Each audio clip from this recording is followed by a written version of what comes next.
నమస్తే. నేను doctor Prasannapurna, head of the department pulmonology, Narayana medical college. ఈరోజు వరల్డ్ ఆస్మా డే.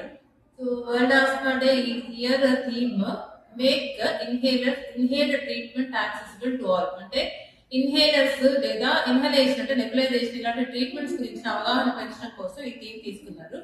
సో మనం కూడా ఇన్హేలర్స్ గురించిన కొన్ని అపోహల గురించి మాట్లాడుకుందాం. సో మొదటగా మేము ఎప్పుడైనా సరే ఆస్మాలో ఇన్హేలర్ ని ట్రీట్మెంట్ గా రాసినప్పుడు మొదటి ప్రశ్న ఎవరు అడిగినా 90% మంది అడిగే మొదటి ప్రశ్న ఏంటంటే ఈ ఇన్హేలర్స్ అలవాటు అయిపోతాయి కదా, జీవితకాలం వాడాల్సి వస్తుందా అని అడుగుతారు. అంటే ఏదైనా మత్తు పదార్థాలు అడిక్షన్స్ ఉండే వాటిలాగా ఇన్హేలర్ వాడటం మొదలు పెడితే దాని మీద జీవితకాలం ఆధారపడాలనేది అందరూ అడిగే మొదటి ప్రశ్న. ఇది పూర్తిగా అపోహ మాత్రమే. సో కొద్ది మందిలో ఇన్హేలర్స్ కొద్ది రోజులు వాడితే సరిపోతుంది, కొద్ది మందిలో చాలా కాలం వాడాల్సి వస్తుంది, కొద్ది మందిలో అందరూ అన్నట్లు జీవితకాలం కూడా వాడాల్సి వస్తుంది. సో ఎవరిలో ఎంతకాలం వాడాల్సి వస్తుంది అనేది ఆ వ్యాధి తీవ్రత మీద ఆధారపడి ఉంటుంది. సో ఎలా అంటే ఇప్పుడు మామూలుగా ఫ్యామిలీ హిస్టరీ ఉంది, డస్ట్ ఎలర్జీ ఉంది, లేదా మామూలుగా సీజన్స్ లో దగ్గు పొడి దగ్గులాగా వస్తుంటుంది. ఇది మొదటి దశ ఆస్మా. సో ఈ ఆస్మా ఈ మొదటి దశలో ఉన్నప్పుడు చాలా తక్కువ మంది మాత్రమే పల్మనాలజిస్ట్ దగ్గరికి లేదా ఎవరైనా స్పెషలిస్ట్ దగ్గరికి వెళ్తారు. సో అప్పుడు మామూలు నెమ్ము అని నిర్లక్ష్యంగా తీసుకొని లేదా మెడికల్ షాప్ లో సిరప్స్ వాడుకోవడం, అంటే అది ఆస్మాకు సంబంధించిన లక్షణాలను గుర్తించకుండా అవగాహన లేకపోవడం వల్ల మామూలు మందులు వాడి అది చాలా ఎక్కువ అయ్యి తరచుగా సిమ్టమ్స్ వచ్చి ఆయాసము పిల్లికూతులు వచ్చి పెద్దదయ్యే వరకు స్పెషలిస్ట్ దగ్గరికి వెళ్ళాం. సో ఆ దశలో మనము వీటిని పల్మనాలజిస్ట్ ఇది ఆస్మా డయాగ్నోస్ చేసి ట్రీట్మెంట్ గా ఇన్హేలర్స్ పెట్టినప్పుడు అప్పుడు కూడా ఇన్హేలర్స్ వాడడం మొదలు పెడితే మాకు జీవితకాలం వాడాల్సి వస్తుంది, అలవాటు పడిపోతాము, మాత్రలు ఇవ్వండి అని అంటారు. అంటే ఆస్మా డయాగ్నోసిస్ లేట్ గా చేయటం వల్ల చేసిన తర్వాత కూడా ఇన్హేలర్స్ వాడడం వల్ల మాకు ఏదో ఇబ్బంది కలుగుతుంది, అలవాటు అయిపోతుంది అనే భయం వల్ల ఈ రెండింటి వల్ల డయాగ్నోసిస్ ట్రీట్మెంట్ డిలే చేయటం వల్ల లేట్ స్టేజ్ లో స్టార్ట్ చేసే ఇన్హేలర్స్ మనం జీవితకాలం వాడాల్సి వస్తుంది. ఇది మొదటి గ్రూప్. కొద్ది మందిలో కొద్దిగా ఉన్నప్పుడు అంటే కొంచెం ఎక్కువ అయినప్పుడు మధ్యస్థాయిలో ఉన్నప్పుడు తీసుకుంటారు ట్రీట్మెంట్. వాళ్ళ వ్యాధి తీవ్రత తగ్గుముఖం పట్టే వరకు వాడి తర్వాత కంట్రోల్కి వచ్చిన తర్వాత అవసరాన్ని బట్టి వాడటం జరుగుతుంది. సో వాళ్ళు మరీ అంత జీవితకాలం వాడాల్సిన అవసరం ఉంటుంది.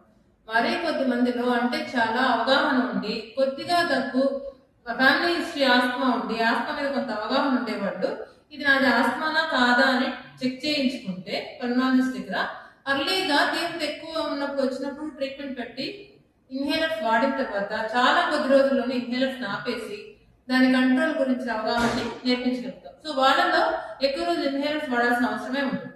సో ఈ రకంగా ఇన్హేలర్ ఎన్ని రోజులు వాడాలనేది ఆ వ్యాధి తీవ్రత మీద ఆధారపడి ఉంటుంది, కానీ ఇన్హేలర్స్ వాడటం మొదలుపెట్టిన వాళ్ళందరికీ అలవాటు అవుతుంది అనేది అపోహ. జలుబు దగ్గు పొడి దగ్గు నైట్స్ ఎక్కువ రావడం లేదా ఆయాసం పిల్లికూతులు ఇలాంటి లక్షణాలు ఉండే వాళ్ళలో లేదా ఫ్యామిలీ హిస్టరీ ఆస్మా ఉండేవాళ్ళు మన వ్యాధి నిర్ధారణ ఎలా చేస్తాం అనేది ఇప్పుడు చెప్తాను. సో మొదట మనము సింపుల్ గా చెస్ట్ ఎక్స్రే తీసుకుంటాం. సో ఈ ఎక్స్రే ద్వారా మనకి ఏమైనా ఇన్ఫెక్షన్స్ కానీ వేరే కారణాలు దగ్గుకు సంబంధించి ఏమైనా ఉంటే తెలుస్తాయి. సో చాలా వ్యాధుల్లో దగ్గు ఆయాసం పిల్లికూతులు కూడా రావచ్చు, అంటే ఆస్మానే కాకుండా.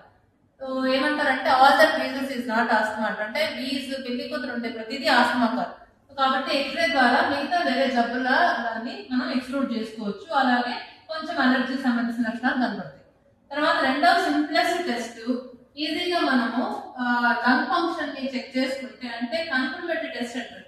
అంటే ఇది ఆస్మానా కాదా అని కన్ఫర్మ్ చేసేది ఒక కంప్యూటర్ బేస్డ్ టెస్ట్ ఉంటుంది, అంటే గాలి ఊదే పరీక్ష అనమాట. సో దీని ద్వారా మనము ఊపిరితిత్తుల సామర్థ్యాన్ని తెలుసుకుంటాం.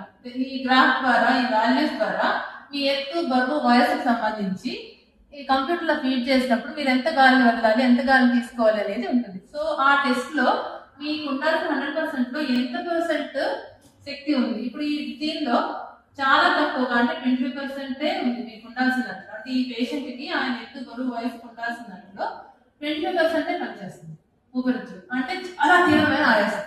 సో ఇది ఇన్హేలర్ పిలిచిన తర్వాత ఇంప్రూవ్మెంట్ ఒక 15% వస్తుంది. సో ఇట్లాంటి టెస్ట్ ద్వారా దీన్ని కంప్యూటరైజ్ పిఎఫ్టీ అంటే పల్మనరీ ఫంక్షన్ టెస్ట్ అంటారు. ఈ టెస్ట్ ద్వారా మనము అది ఆస్మానా కాదా, ఆస్మా అయితే ఎంత తీవ్రత. సో ఇది ఆస్మా వెరీ సివియర్, ఈ పేషెంట్ కి జీవితకాలం మనం ఇన్హేలర్స్ వాడాల్సి వస్తుంది. సో ఇంత లేట్ స్టేజ్ లో వస్తే ఇన్హేలర్స్ జీవితకాలం వాడాలి, లేకుంటే ఇదే కెపాసిటీ మనకి 80% అండ్ అబౌవ్ ఉంటే ఒక నెల 2 నెలల వాడి ఆపేయచ్చు. సో ఇదే 60% అట్లా ఉండి ఇంప్రూవ్మెంట్ లేకుండా ఉంటే కనుక సో మనం ఇంకొంచెం దాన్ని బట్టి మనం వాడుకోవాల్సి వస్తుంది. సో ఇన్హేలర్ ఎన్ని రోజులు వాడాలనేది వ్యాధి తీవ్రత, వ్యాధి నిర్ధారణ పరీక్ష, పిఎఫ్టి రిపోర్ట్ బట్టి, లక్షణాలను బట్టి ఉంటుంది. కానీ ఇన్హేలర్ వాడిన ప్రతి వాళ్ళు జీవితకాలం అలవాటు అయితే కాదు. ఆస్మా వ్యాధి నిర్ధారణ పల్మనాలజిస్ట్ ద్వారా, పిఎఫ్టి ద్వారా జరిగినప్పుడు వాళ్ళు మీకు ఇన్హేలర్ ప్రిస్క్రైబ్ చేసినప్పుడు భయం లేకుండా తప్పకుండా డాక్టర్ పర్యవేక్షణలో మీరు ఇన్హేలర్ ని వాడుకోవచ్చు. దీనివల్ల ఏ సైడ్ ఎఫెక్ట్స్, అడిక్షన్స్ రావు. ఇది అలవాటు అయిపోవడం కానీ దీనివల్ల సైడ్ ఎఫెక్ట్స్ కానీ ఏమి రావు.